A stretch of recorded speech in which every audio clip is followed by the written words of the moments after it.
Released in late 2024, Joker Folie A Deux is the sequel to the 2019 smash hit Joker. Like its predecessor, it was directed by Todd Phillips, written by Phillips and Scott Silver, and stars Joaquin Phoenix as Arthur Fleck, aka Joker. It also stars Lady Gaga as Lee Quinzel, as well as Catherine Keener, Brendan Gleeson, Zazie Beetz, and Steve Coogan in smaller roles. To say Folie A Deux was considered a disappointment would be a Joker-level prank. I cannot think of another movie that followed up a beloved box office hit and flopped so hard in every aspect. Well, our hearts go out to all of those who have lost their homes.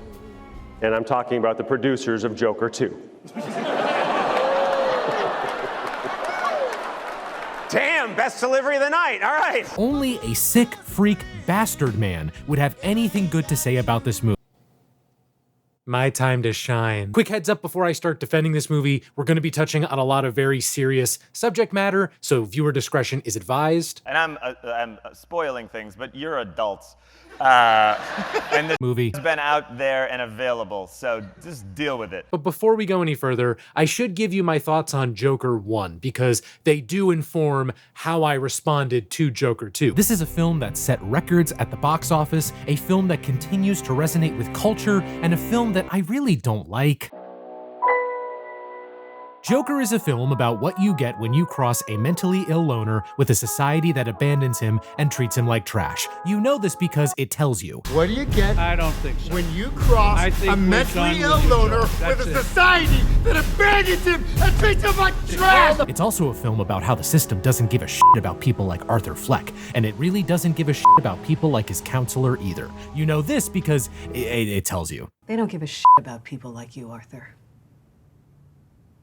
And they really don't give a shit about people like me either. It's a film that really likes to tell you things. It tells you Arthur is a sad man. It tells you his mother was terrible. It tells you the world around Arthur is cruel and unfair. And when it's not telling you things, it's humiliating its lead character within an inch of his life. Arthur gets beat up on the job? Okay. He lives in a crappy apartment with his elderly mom? Okay. He gets fired after dropping a gun in front of children? Okay. He gets beat up again on the subway? Okay. His first attempt at stand-up bombs? Okay. His mom is sent to the hospital? Okay. His stand-up routine is mocked by his idol on national television? Okay. He thinks Thomas Wayne is his father, but Thomas rejects him and socks him in the face? Okay. He climbs inside a fridge? Okay. He learns that he was adopted and his mother's boyfriend physically and sexually abused him? Okay. His girlfriend was a hallucination? Okay. Some of those things were genuinely dark, and I want to make clear that I'm not trying to make fun of any of those things on their own. I'm just trying to hammer home how much of Joker 1 is spent laying into Arthur Fleck and how monotonous of an experience that felt to me. The saving graces for Joker, in my eyes, are a great performance by Joaquin Phoenix, a beautiful score by Hilda Gunadottir, and a roller coaster final 20 minutes or so. Like, once Arthur gets to the TV station, the film locks in. It's that section that seems to be the only part of the movie anyone tends to bring up these days, and it almost makes the parade of misery before it worthwhile. Let me put it like this. If I wanted to watch a film starring Joaquin Phoenix that deals with themes of mental health and mob mentality, then I would just watch The Master, because that also has Philip Hoffman. But even though I didn't care for Joker 1, I should give it its flowers because it did really touch a nerve with a lot of people. And not just with all the we live in a society stuff or the beatboxing memes. Why so serious? This is a film that has been referenced in actual real-life events, whether it's overt callbacks to the Joker or incidents that touch on the same rich versus poor dynamic. I am not here to outright dismiss Joker 1. This is not going to be Joker 1 is terrible and Joker 2 is a secret masterpiece. This is going to be more Joker 1 as a film did not resonate with me, even though it did with culture at large. Joker 2 is not necessarily a better movie, but the ideas that it presents and how it presents them are far more interesting to me. Next, I want to touch on the two biggest overarching reasons why people didn't care for Joker 2. The first was this idea that Joker 2 was made out of hatred towards fans of the first Joker. Now, if you're one of those people who was disappointed in Joker 2 for that reason, then I'm sorry. But I'll offer this. You know what other film rejected much of the Joker lore? The first Joker movie. Here's a question.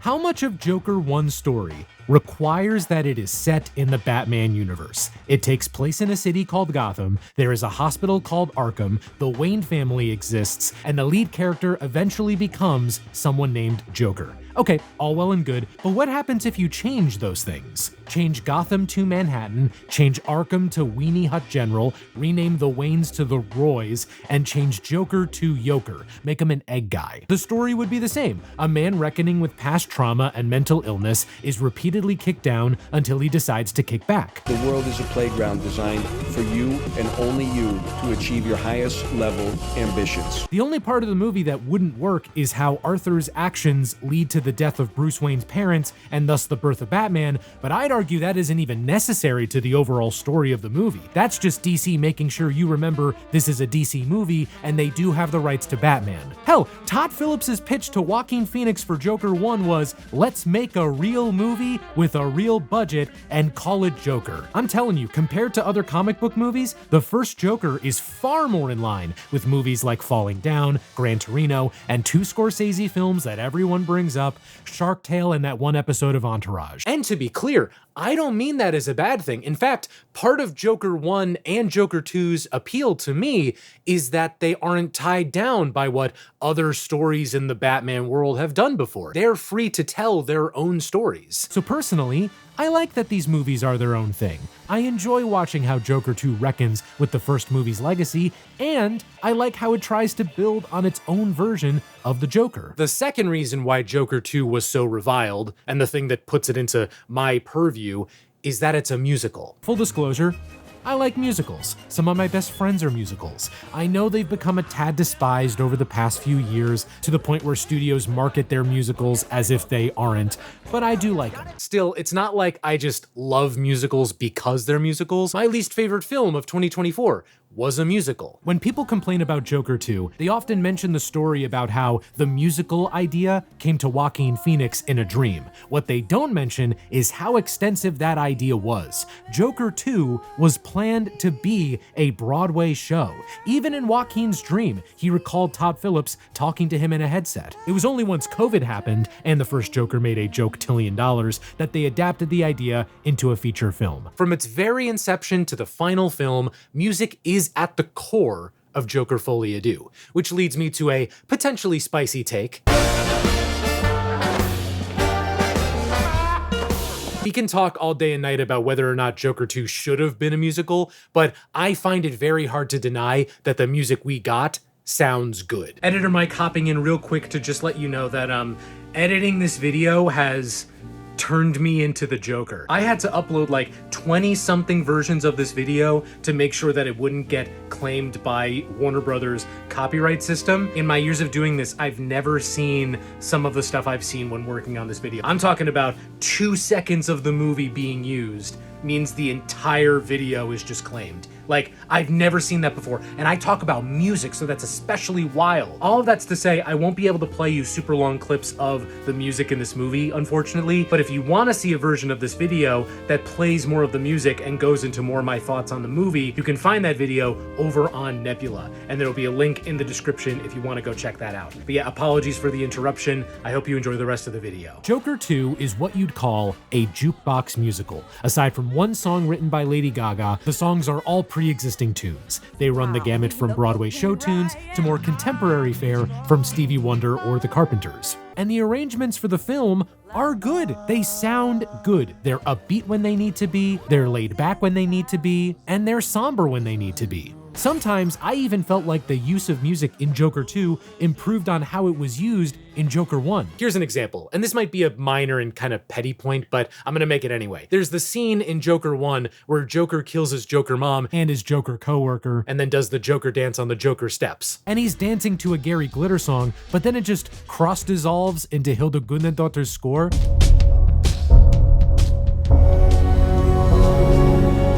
That bit always felt lazy to me. Going from this intense turning point to a funny jock jam dance, I can get into that feeling of whiplash. But when it goes right back to the somber score, then it feels like the movie wants to have its cake and eat it too. Like, I was already feeling shocked and sad. You don't need to hammer the point home with sad music. It'd be like if I was speaking about this point right now, and then suddenly the screen just faded into something Meanwhile, you have a scene in Joker 2 after Arthur gets into the choir group with Lee, the first inkling that the Joker is making a return. We hear the same rendition of That's Life that closed out the first Joker, but it blends together with Hilda's score. There's like actual interplay between them.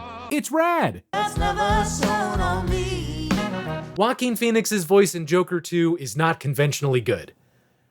But like, why would it be? Arthur Flex spent his whole life as a sheltered, mentally fractured man, constantly pushed down by forces greater than him. He finds it kind of funny. He finds it kind of sad. The dreams in which he's dying are the best he's ever had. Why would he suddenly bust out a voice like Sinatra? His singing voice makes sense for this character and this movie. For what it's worth too, I personally like it sometimes when musicals feature singers who don't sing well in a traditional sense. I remember La La Land got tons of shit for that with both Emma Stone and Ryan Gosling. In the right circumstances though, I think it can bring a more relatable energy to the film. If I were to have any issue, it would not be with Joaquin's vocal performance on its own, but rather how his voice compares to his partners. In interviews, Lady Gaga said that she tried to sing as Lee with less refined technique than she might otherwise. For me, it was a lot about kind of unlearning technique and forgetting how to breathe. That's cool. She still sounds like Lady Gaga. There are moments where her voice sounds rougher, but most of the time, she sounds like Lady Gaga. On one hand, it makes sense. Warner Brothers probably spent a good chunk of change to bring in Lady Gaga for their musical, so I bet they'd want her to sound like Lady Gaga, the famous singer, maybe you've heard of her. On the other hand, though, it can be jarring to hear Lee Quinzel bring out a fully trained Broadway voice next to Joaquin's best impression of Tom Waits. Let's also take a quick second to break down Lee Quinzel and her character development in the movie.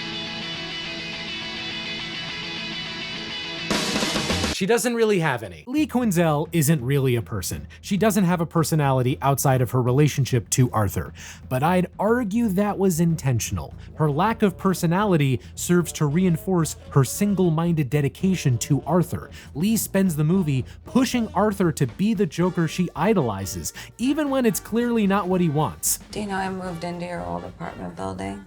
I don't want to live there. Now, all of that might not satisfy you, or it may seem like I'm letting a genuine flaw of the film slip by, but I'll offer another way of looking at it. If you're surprised Joker 2 does not have a strong female character, what did you expect? Joker 2 is a sequel to Joker 1, and it was written by the same people who wrote Joker 1. Yeah, I love Todd Phillips and his famous feminist masterpiece, The Hangover Part 3. There are two named women in Joker 1. The first woman's purpose is to sit around, have everyone around her call her terrible, and die, and the second woman spends 95% of her screen time as a figment of Arthur's imagination. Speaking of whom, what's her name? Not the actress's name, that's Zazie Beetz. She was in Atlanta and Deadpool 2. She's great. What's her character's name? If you can't answer that, it's okay, because the movie never tells you her name. Boom! That was my Joker trick. At no point in the movie does anyone say her name. It only comes up in the credits. So yeah, in reality, there's only one named woman in Joker 1. And just to be clear, I am not bringing this up as a failure of either movie. I don't need a strong female character in either of these movies for the story to work. I'm just saying, the question, why isn't Lee Quinzel a more fully realized character, can be answered by the first Joker movie. It's also worth remembering that Arthur and Lee express themselves not just through words, but through song. I think the song choices here subtly reinforce these two characters and their motivations. Here's a list of all the songs Arthur sings on his own. Aside from When You're Smiling and The Joker, all of these are love songs. For example, his first number is For Once in My Life, which he sings after meeting Lee and finding out he might get the death penalty. The message here is Arthur no longer feels alone or scared because of Lee entering his life. Meanwhile, here's a list of all the songs Lee sings on her own. Aside from Folie A Deux and Close to You, none of these are love songs. They're all songs about Lee, her standing relative to Arthur, and what she seeks to gain from this relationship. For example, her first number is If My Friends Could See Me Now. There's a subtle difference. Arthur's first song showed his happiness about this new relationship, while Lee is more interested in how others will perceive her for being being with Arthur. Plus, even though Close to You is a love song, it reinforces that same desire. The lyrics are all framed as, other people or other creatures want to be around you, and so do I. You can even see that same self-serving drive with their one full-on duet. I'm sorry, if that one moment doesn't sum up Lee as a character, I don't know what would. Next, I want to get into how the music of Joker 2 serves its story, and to do that, I'll need to lay out what the central drama of the movie is. Joker 2 hinges on whether or not Arthur Fleck will be found guilty in court of murdering 5 people. He actually murdered 6 people, but no one knows about his mom yet. The defense that Arthur's lawyer presents is that Arthur suffers from mental illness to the point where Joker is a separate entity, a form of mental escape. The film uses that as a jumping off point to explore these two sides of Arthur Fleck. Is he really different from Joker? What if only one of them truly exists? And if so, who is it? The film lays this out right at the start with this old school cartoon. Wait, is that Nick Cave? Oh my god, yeah, that's Nick Cave! Why didn't anybody mention this was a Nick Cave on the soundtrack kind of movie? That means this is automatically good. I think that's an interesting concept to explore thematically. I also think it's a weak as hell legal defense. But like, I think Todd Phillips and Scott Silver know that it's weak, you know? Because, I don't know if you remember this, but there was a scene in Joker 1, a blink and you'll miss it moment, where Arthur killed a man on live TV. The other murders were bad enough, but when you do one on national television, yeah man, you're probably guilty of murder. To me, Arthur receiving some kind of punishment for what he did in Joker 1 was an inevitability. Like, at best, he's living out the rest of his life in prison, at worst, electric chair. Now, if the film treated that dilemma as 100% serious, then we'd have a boring movie on our hands. But instead, the first 2/3 of Joker 2 are really about Arthur retreating back into the Joker persona thanks to the seductive powers of Lee Quinzel and show tunes. At multiple points, we see Arthur make crucial decisions that lead him back to Jonkler while also dooming his legal chances, taking a TV interview, speaking out in court, eventually firing his lawyer in the middle of the trial. Arthur reawakening the Joker was only ever gonna end in misery, and I found that downward spiral fascinating to watch, especially when it's accompanied by show tunes. To me, this narrative reaches a tipping point when Arthur finally becomes the Joker lawyer, the jockey. A witness is on the stand. It's his time to shine, and Mr. Puddles. And I need you to consider, even with everything going against it, that maybe this movie is actually good. I'm sorry, this is funny. Sad, but funny. Arthur has receded back into Joker just because of a fangirl and the concept of audience capture. He's rejected his lawyer, the one person who seemed to be in his corner in a trial where his death is guaranteed. He's put the face makeup back on, and when it's his turn to question a witness, he busts out a damn Atticus Finch impersonation. And even then, he can't commit confidently. Don't try my patience. This is straight up black comedy. You cannot tell me it isn't. You know what this kinda reminds me of? Four Lions. If you haven't seen it, Four Lions is a movie about 4 buddies and their journey to become Islamic terrorists. That sounds really dark, but it's actually a damn riot. The guys try doing terrorist things to prove their mettle, often with mixed results. But it's hard to fully hate on these guys because they're just such goofballs. Eventually, they plan a big attack during a marathon to show they're legit, and once that marathon arrives, the blokes do follow through on their plans. While they don't pull it off well, innocent people do die, sometimes in admittedly funny ways. Forgot the SIM card.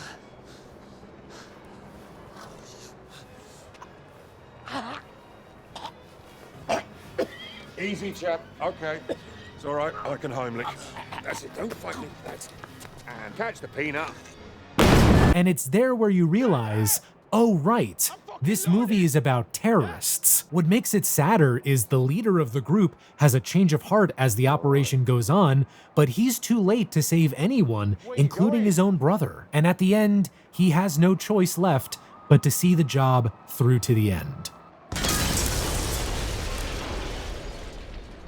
Why'd I bring up Four Lions? Oh, because both movies play Dancing in the Moonlight. For real though, I bring up Four Lions because I see its structure in Joker 2. Joker 2 acclimates you to one kind of story until it strongly reminds you of what the story actually is. And the film pulls this off with 3 scenes. Gary Puddles' heart-wrenching testimony after seeing Arthur kill a coworker. You were the only one that was ever nice to me. You were the only one that was nice to me. Arthur being abused by the guards when he returns from court.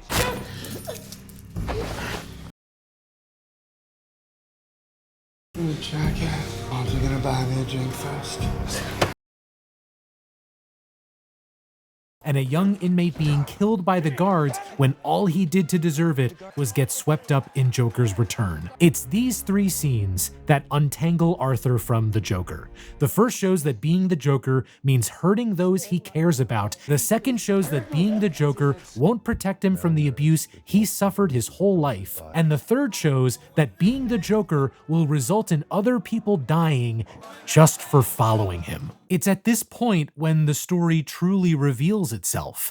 A mentally ill man who is on trial for several murders after years of societal neglect is manipulated by a sociopathic Stan. All 3 events touch on something that isn't usually brought up in Batman media.